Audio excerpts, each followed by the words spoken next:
Shalom, selamat pagi jemaat Tuhan.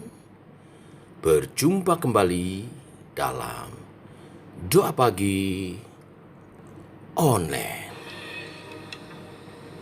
Hari ini kita merenungkan firman Tuhan, buah Roh Kudus, kemurahan.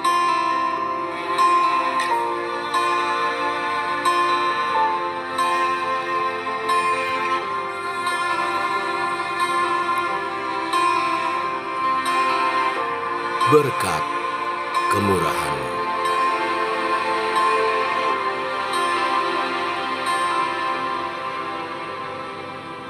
Kau hiasi kehidupanku dengan kemurahan-Mu.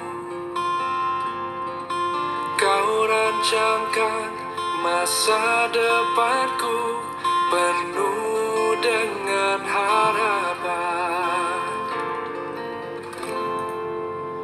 Aku ada saat ini, semuanya karena kasih-Mu. Aku hidup hari ini, semua berkat kemurahan-Mu. Terima kasih Yesus, Engkau sangat baik, teramat baik bagiku.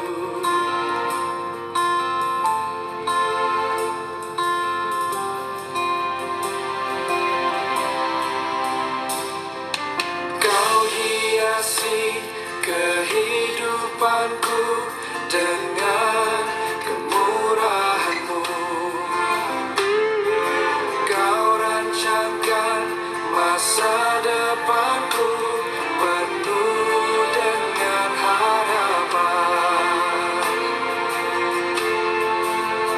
Aku ada saat ini, semuanya karena kasih-Mu. Aku hidup hari ini, semua berkat kemurahan-Mu. Terima kasih Yesus, Engkau sangat baik, teramat baik. Aku ada saat ini, semuanya karena kasih, semua karena kasih. Aku hidup hari ini, semua berkat kemurahan-Mu. Terima kasih Yesus, Engkau sangat baik, teramat baik bagiku. Kami hidup hanya kemurahan-Mu Tuhan.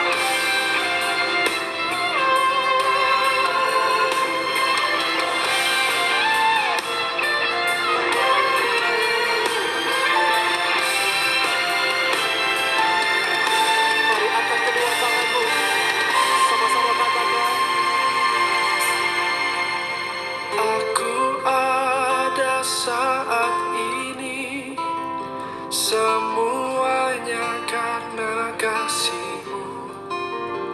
Aku hidup hari ini, semua berkat kemurahan-Mu.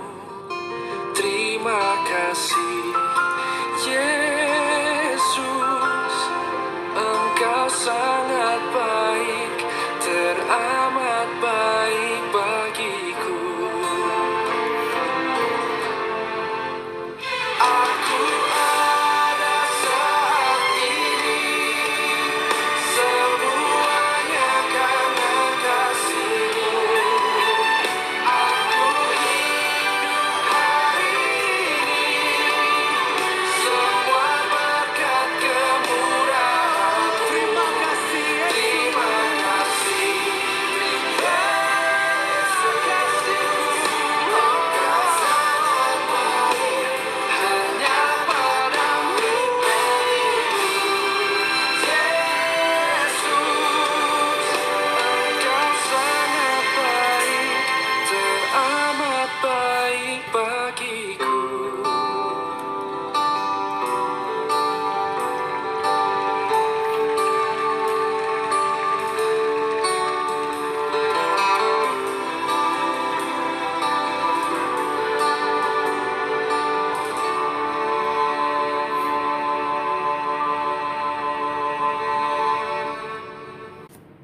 Tiba waktunya untuk kami merenungkan firman-Mu.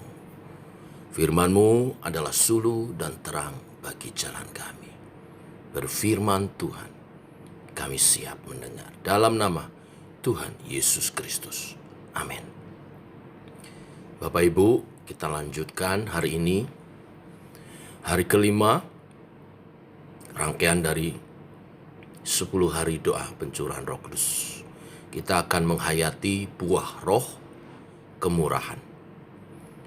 Untuk itu kita akan baca sekali lagi Galatia 5 ayat 22-23 dan nanti disambung dengan Titus 3 ayat 4 sampai 7. Demikian firman Tuhan, Galatia 5 ayat 22-23. Tetapi buah roh ialah kasih, sukacita, damai sejahtera, kesabaran, kemurahan, kebaikan, kesetiaan, kelemah lembutan, penguasaan diri.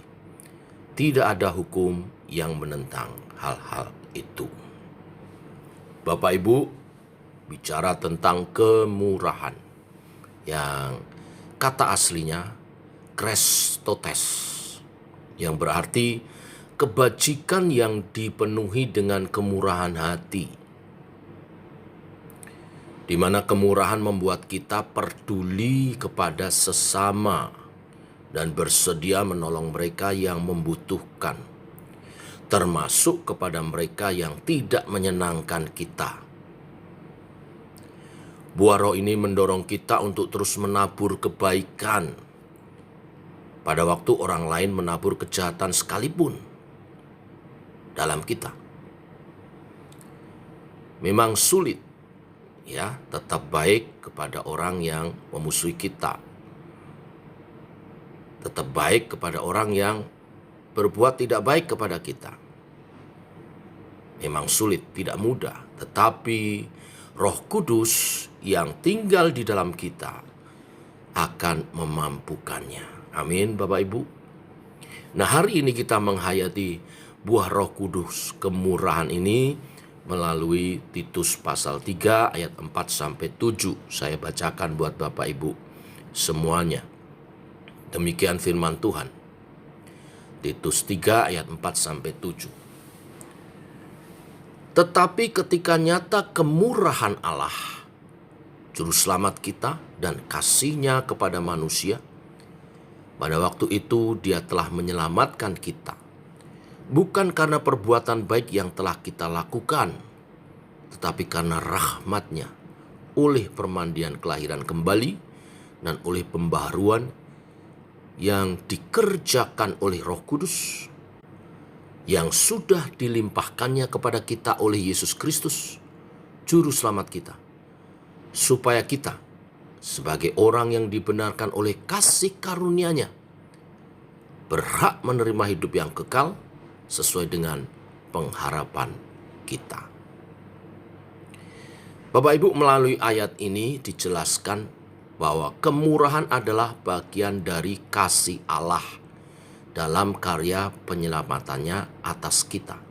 Dikatakan tadi, tetapi ketika nyata kemurahan Allah, Juru Selamat kita dan kasih-Nya kepada manusia, pada waktu Dia telah menyelamatkan kita. Sebagaimana dijelaskan juga dalam 1 Korintus 13 ayat 4, kasih itu sabar dan murah hati. Jadi kemurahan itu bagian dari kasih dalam karya penyelamatan Tuhan atas kita. Nah, kita diselamatkan bukan karena perbuatan baik kita. Tadi dikatakan bukan karena perbuatan baik yang telah kita lakukan. Kita diselamatkan. Inilah kemurahan Tuhan. Karena bukan karena perbuatan kita diselamatkan. Inilah kemurahan Tuhan. Kita diselamatkan karena rahmat. Dikatakan tadi rahmat atau anugerah-Nya, yang oleh karya Roh Kudus mengerjakan pertobatan. Tadi dikatakan pemandian kelahiran kembali. Pemandian kelahiran kembali itu bicara tentang baptisan pertobatan. Itu semua dikerjakan oleh Allah Roh Kudus dalam kita. Ini semua sudah dilimpahkan pada kita oleh karena Kristus sudah mati bagi kita, bangkit bagi kita, dan naik ke surga bagi kita. Kristus mati bagi kita karena menanggung segala dosa dan hukuman kita. Kristus bangkit bagi kita memberi pengharapan dan keselamatan. Dan Kristus naik ke surga menyediakan tempat bagi kita. Sampai satu hari nanti dia datang kembali kedua kali menjemput kita, membawanya ke surga. Bapak Ibu, karena Allah sudah menyatakan kemurahannya kepada kita sehingga kita diselamatkan, kita seharusnya juga menunjukkan kemurahan kepada orang lain.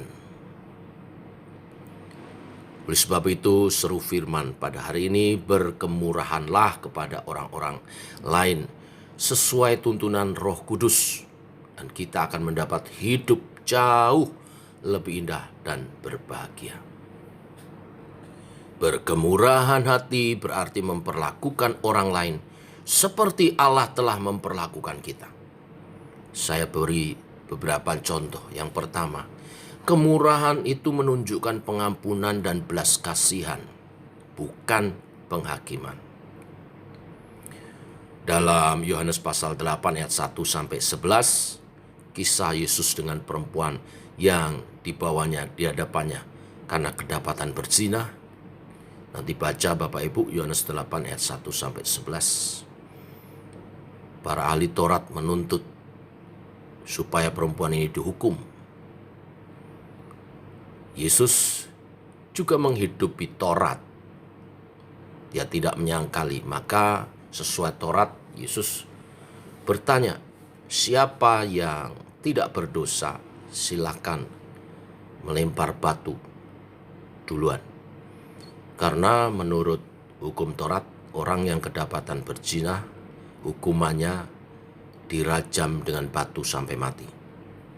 Tapi Yesus yang adalah Allah yang Maha Tahu mengetahui tidak satupun manusia tidak berdosa.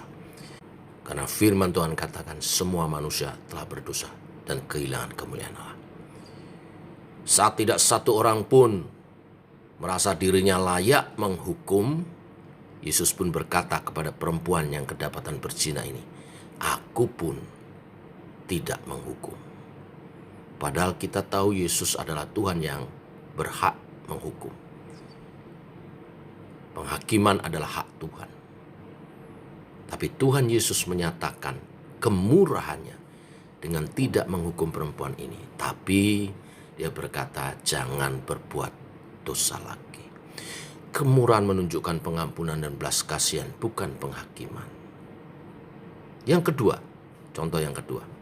Kemurahan selalu berusaha untuk menolong seseorang dan membangun orang itu. Dalam Markus 10 ayat 46 sampai 52, kisah Yesus menyembuhkan Bartimeus yang buta. Biasa orang karena kebutaannya, cacat tubuhnya, ia meminta-minta. Tapi Yesus menyembuhkan Bartimeus dari kebutaannya dan mengampuni dosanya. Kita lihat tindakan Yesus. Yang dibutuhkan Bartimeus adalah bisa melihat kembali sehingga dia tidak meminta-minta, tidak terus jadi pengemis. Tetapi dengan mata yang dapat melihat, dia dapat bekerja. Lebih daripada itu, dia melihat kemuliaan Tuhan atas dirinya. Tuhan menolong dan membangun harga diri Bartimeus untuk berjuang untuk kehidupannya dan juga mencari keselamatan dalam Tuhan Yesus. Kemurahan selalu berusaha menolong dan membangun orang lain, bukan meruntuhkan dan menghancurkan orang. Contoh yang ketiga tentang kemurahan. Kemurahan itu mencari hal-hal yang baik dalam diri orang lain dan menghargai orang lain sebagai sesama. Dalam Lukas 19 ayat 1-10, kisah tentang Yesus bertemu dengan Sakeus. Kita tahu Sakeus pemungut cukai sangat dibenci oleh masyarakat Yahudi karena dianggap bekerja bagi penjajah, pemungut pajak. Dan biasanya pemungut pajak itu mengambil pajaknya lebih dari seharusnya. Dia merasa berhak karena dia pejabat pemungut cukai itu. Tapi ketika bertemu Tuhan Yesus, orang yang di mata orang lain jahat, orang yang di mata orang lain berdosa, Tuhan bisa melihat hal-hal baik dalam diri Sakeus dan menghargai Sakeus. Tuhan menjumpai Sakeus dan berkata, "Aku hendak menumpang di rumahmu." Perkataan dan sikap Yesus ini menunjukkan bahwa ia menghargai Sakeus dan melihat hal-hal baik dalam dirinya. Kerendahan hati Sakeus mau mencari Tuhan. Kesungguhan Sakeus mencari Tuhan. Tuhan menghargai itu. Maka oleh kemurahan yang Tuhan Yesus tunjukkan, Sakeus bertobat. Sakeus yang tadinya seorang pemungut cukai, yang bekerja bagi penjajah, yang mungkin juga mengambil lebih daripada kewajiban seorang membayar pajak, memeras rakyat. Hari itu Sakeus bertobat dan bahkan berjanji kepada Tuhan, "Setengah dari hartaku akan kubagikan kepada orang miskin. Dan bila ada yang aku rugikan, 4 kali lipat aku akan kembalikan." Hidupnya berubah. Bapak Ibu, kemurahan membawa kepada kebijaksanaan hidup bersama yang lebih baik. Kalau kita perhatikan semua poin di atas, 3 contoh yang saya sampaikan, menunjukkan kemurahan membuat hidup seseorang menjadi lebih baik bersama-sama dengan yang lain. Perempuan yang kedapatan berzina bertobat, tidak berbuat dosa lagi. Bartimius yang buta dapat melihat, tidak mengemis lagi. Dan Sakeus, seorang pemungut cukai, bertobat, tidak kikir lagi, tidak memalak, malah membagi-bagikan hartanya buat orang miskin. Hidupnya jadi berkat bagi banyak orang. Pada akhirnya, oleh karya Roh Kudus, kita yang hidup dalam kemurahan, yang menunjukkannya kepada sesama, kita berharap dapat menjadi jembatan Injil keselamatan bagi mereka, sehingga menerima keselamatan seperti kita mendapatkannya dari Tuhan oleh karena kemurahannya. Amin. Mari kita berdoa. Kami bersyukur oleh kasih dan anugerah-Mu. Pagi hari ini kami merenungkan buah Roh Kudus, kemurahan. Oleh karena kemurahan-Mu lah kami peroleh keselamatan. Cuma-cuma kami juga mau belajar hidup bermurah hati dengan sesama, supaya oleh kemurahan yang memancar dalam kehidupan kami, orang lain juga dapat melihat kasih Tuhan, bahkan menerima keselamatan yang daripada-Mu. Pakailah kami Tuhan. Kami tahu ini tidak mudah, tetapi kami mau belajar. Dan kami tahu Allah Roh Kudus akan menolong. Karena bukan dengan kuat gagah kami menunjukkan kemurahan Allah. Terima kasih Tuhan. Terpuji nama-Mu Tuhan. Allah Roh Kudus kerjakan seturut kehendak-Mu. Dalam nama Tuhan Yesus Kristus. Amin. Demikian saudara doa pagi kita. Selamat pagi, sampai ketemu nanti sore. Doa 10 hari pencurahan Roh Kudus, hari yang kelima. Bagi yang bertugas melayani, selamat melayani, semangat Roh Kudus mengurapi. Shalom.